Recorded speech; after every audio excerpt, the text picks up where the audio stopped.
नमस्कार सभी साथियों को, स्वागत है आपका विजडम ट्यूटोरियल लाइफ साइंसेज में। उम्मीद कर रहा हूँ जूलॉजी के जो कैंडिडेट है उनका इंटरव्यू आज अच्छा हुआ होगा। जो भी साथी जुड़े थे उनसे अभी बात हुई है, तो आज हम एनालिसिस करेंगे जूलॉजी के फर्स्ट डे का इंटरव्यू है उसकी।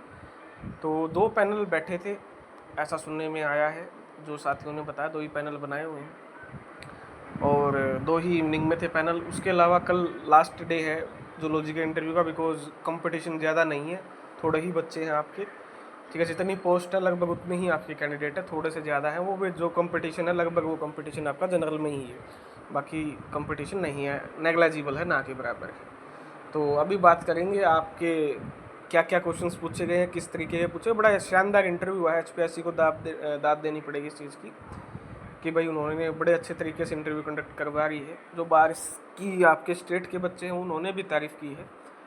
ये जो सिस्टम है इसको देख के तो हमारे साथ में कैंडिडेट हैं 2-3 जो कि बनारस हिंदू यूनिवर्सिटी से एसोसिएटेड हैं या फिर पंजाब की यूनिवर्सिटी है उनसे एसोसिएटेड है, तो उनका इंटरव्यू बड़ा शानदार हुआ। उनको ये प्रोसेस भी बड़ी पसंद आई है। तो क्या क्वेश्चन पूछे गए हैं, मोस्टली जो बड़ी बात है इंटरव्यू की, ठीक है, उसमें आपका मेजर जो पोर्शन है वो डाइवर्सिटी से पूछा जा रहा है। Animal diversity, point to be noted, animal diversity से क्वेश्चन आपके पूछे गए हैं, एनिमल फिजियोलॉजी से पूछे गए हैं। उसके अलावा आपके जो क्वेश्चन है जेनेटिक्स से, जेनेटिक्स के अलावा आपके टेक्निक्स से, इनको कोर रखा है। और सबसे ज़्यादा जो वेटेज है वो डाइवर्सिटी है, जो एनिमल वो रखा गया है, उसका रखा गया है, तो इस बात का ध्यान दें। तो टेक्निक्स से टैम सैम में क्या डिफरेंस है, ठीक है, दोनों में बताइए, ठीक है ना। टैम और सैम जो माइक्रोस्कोपी की टेक्निक है उनके बारे में पूछा गया है। उसके अलावा आपका PCR के बारे में पूछा गया है। उसके अलावा जो है आपका इम्यूनोग्लोबिन के बारे में पूछा गया है। इम्यूनोग्लोबिन कॉम्प्लीमेंट सिस्टम जो है उसके बारे में पूछा गया है। आपकी वैक्सीनेशन के बारे में, वैक्सीन्स के बारे में पूछा गया है। इसमें मैंने आपको बताया भी था कि कैंसर की जो वैक्सीन है वो रूस ने बना ली है, और सर्वाइकल कैंसर की जो इंडिजिनियस वैक्सीन है वो भारत ने भी आपकी बनाई है। एनिमल फिजियो से भी बेसिक क्वेश्चन आपके पूछे जा रहे हैं, जैसे अल्ट्रा फिल्ट्रेशन, ठीक है, किडनी का जो रेगुलेशन है आपका, kidney regulation, ultra filtration, kidney regulation, hormonal जो रेगुलेशन है उस पर क्वेश्चन पूछा है आपका। उसके अलावा आपका रेस्पिरेटरी वॉल्यूम्स जो हैं आपका, उस पर क्वेश्चन पूछे गए हैं। उसके अलावा बोन्स जो हैं आपकी, उन पे क्वेश्चंस पूछे गए हैं, हड्डियों पे।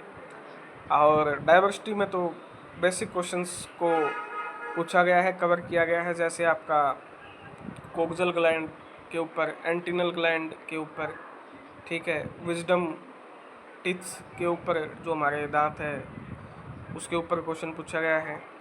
उसके बाद जो है आपका, जो आपके लार्वा हैं, डिफरेंट टाइप्स के जो लार्वा हैं उनको के ऊपर क्वेश्चन पूछा गया है। उसके अलावा मेटास्टैसिस और एंड मेटामॉर्फोसिस में डिफरेंस पूछा गया है आपका। मेटामॉर्फोसिस, पॉलीमॉर्फिज्म पूछा गया है आपका, ठीक है। और इंसेक्ट पे में खासकर एडिस की जो स्पीसीज़ हैं उनके बारे में पूछा गया है। एक तो एड डेंगू जिससे होता है, एडिस एजिप्टी है। उसके अलावा भी 2-3 चिकनगुनिया वगैरह की इनसे रिलेटेड, यानी एडिस से पूछा गया है, जो आपकी फ़िलहाल डेंगू का सीज़न है तो उससे रिलेटेड भी पूछा गया है। उसके अलावा आपका ओस्टियोथिसिस से क्वेश्चन पूछा गया है, एयर ब्लाडर वगैरह पे क्वेश्चंस पूछे गए हैं। और आपका एवज जो हैं उन पे भी कुछ क्वेश्चंस पूछे गए हैं आपके, जो एक्सेप्शंस हैं इनमें या जो यूनिक पॉइंट है उनके ऊपर। तो ये इनसे पूछेगा। जेनेटिक्स में आपका बैक क्रॉस, टेस्ट क्रॉस, ठीक है, और टेट्राड एनालिसिस, हार्डे-वेनबर्ग प्रिंसिपल, इन पे क्वेश्चंस पूछे गए हैं। बेसिक क्वेश्चंस आपसे पूछे जा रहे हैं, कोई उसमें उस लेवल से नहीं पूछे। अच्छा, जो PhD का टॉपिक है कुछ बच्चों से नहीं पूछे गए हैं PhD के, तो एक चीज़ क्लियर हो रही है कि वो ये चाहते हैं कि भाई हमको पढ़ाने वाला चाहिए। PhD से ज़्यादा मुझे नहीं लगता कि उनको कोई फ़र्क पड़ रहा है, कॉलेज काडर है, ठीक है ना, तो वो कॉलेज काडर के हिसाब से सोच रहे हैं। PhD चलो ठीक है, लेकिन जहाँ तक बॉटनी के इंटरव्यूज़ के एनालिसिस से बच्चों से बात करके पता चला है कि उनको चाहिए है एक्सपीरियंस बंदा जो कि कॉलेज कार्डर में अच्छा टीच कर सके, टीचर चाहिए उनको एक। तो उस हिसाब से आप अपने पीएचडी को वहाँ रख सकते हो जो कल जिसका इंटरव्यू है। तो ये थी आपके लिए सारा एनालिसिस आज का। तो कुछ मदद हो तो आप इस पर ज़रूर करना। किसी और बच्चे को डाउट है तो इसी के नाम से टेलीग्राम चैनल है, या कमेंट सेक्शन में आप पूछ सकते हो। धन्यवाद आप सभी का। बोटनी का जो फाइनल रिजल्ट है वो जल्दी आ जाएगा आपका, ठीक है। धन्यवाद आप सभी।